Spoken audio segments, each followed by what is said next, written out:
the new technology doesn't require seawater to cool it, why even consider bringing it here to Oxnard? That means it could be put anywhere. So why is it not placed in Simi Valley or Thousand Oaks or somewhere where they're the ones that are benefiting from that energy? It's probably because of the $200 million worth of existing infrastructure. That's the whole justification. So they're looking at the bottom line. Yeah, like a that's businessman, right? Yeah, that's true. It's all, at the end of the day, it's all business. It really is. But we shouldn't, as a city, have to bear that burden.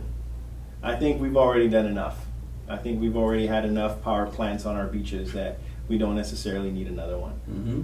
And I know that the commission had quoted some opportunity where possible erosion, sand erosion, and wetlands, and there was other concerns they brought up, which I believe those are all very valid concerns.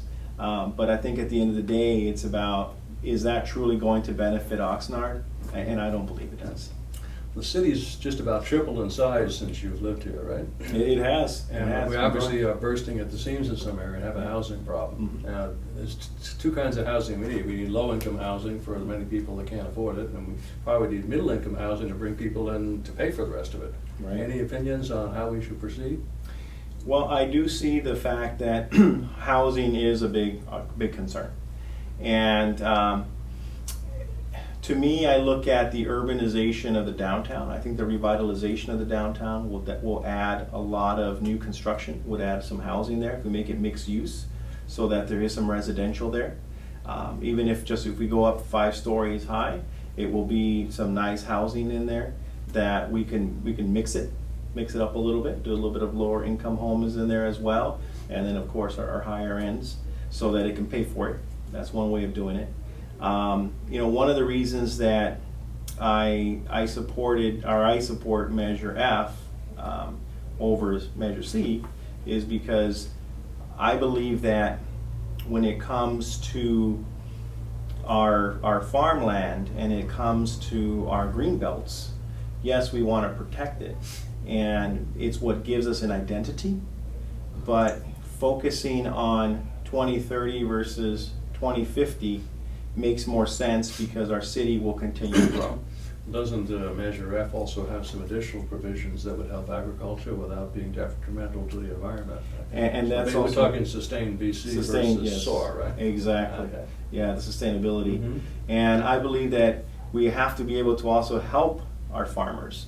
And so they should be able to own their land and do what they need to do with their land to continue to prosper. Right. And this is from a guy who used to work in the fields, right? And yes, I did. Growing up, my summers were picking strawberries and picking green beans. So stay in school, kids. Tell me what your father told you earlier.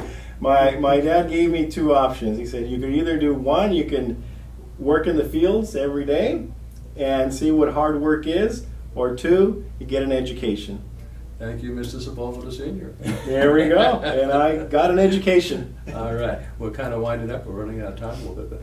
But the Performing Arts Center and the golf course, both financial millstones around the city's neck, but both wonderful resources at the same time.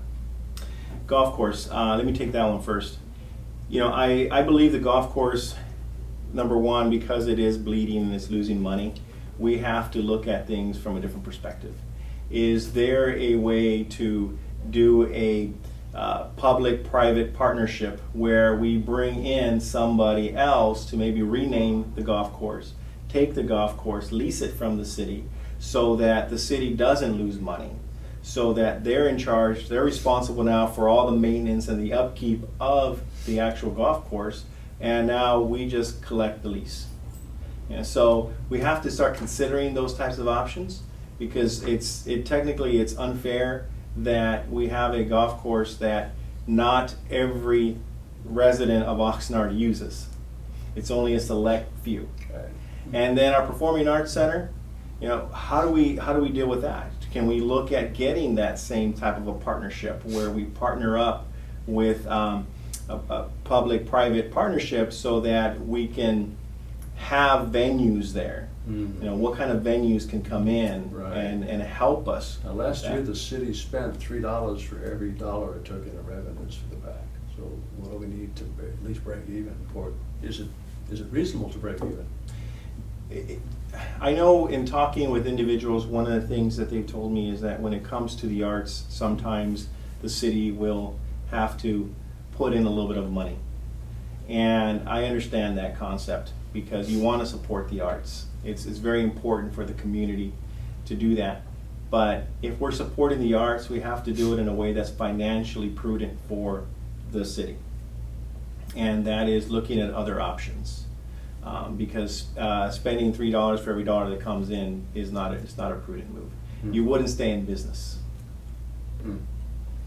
Well, a good salesman knows how to close and ask for the order. Why don't you spend the last 2 minutes just telling us, wrapping it all up, telling us why Armando for mayor? So, why me for mayor? What I want to ask is just one simple question. Who do you want running the city? Do you want someone that has over 20 years of business and leadership experience, working with Fortune 500 companies, turning businesses around and helping them to become profitable, creating revenue sources? Or do you want someone who is more of a career politician who may be looking at this as a stepping stone to something else? At the end of the day, it's about what is right for the city. And I believe my experience and my passion for the city makes me the better candidate. And my business experience will speak for itself. And that's why I'm running for the mayor's office here for the city of Oxnard, and I hope I can count on your support. Okay, well, George Miller signing off on the hottest day of the year. Thank you, Armando, and good luck. Thank you so much. Thank you. All right, cut. Okay, good. All right, let's get that.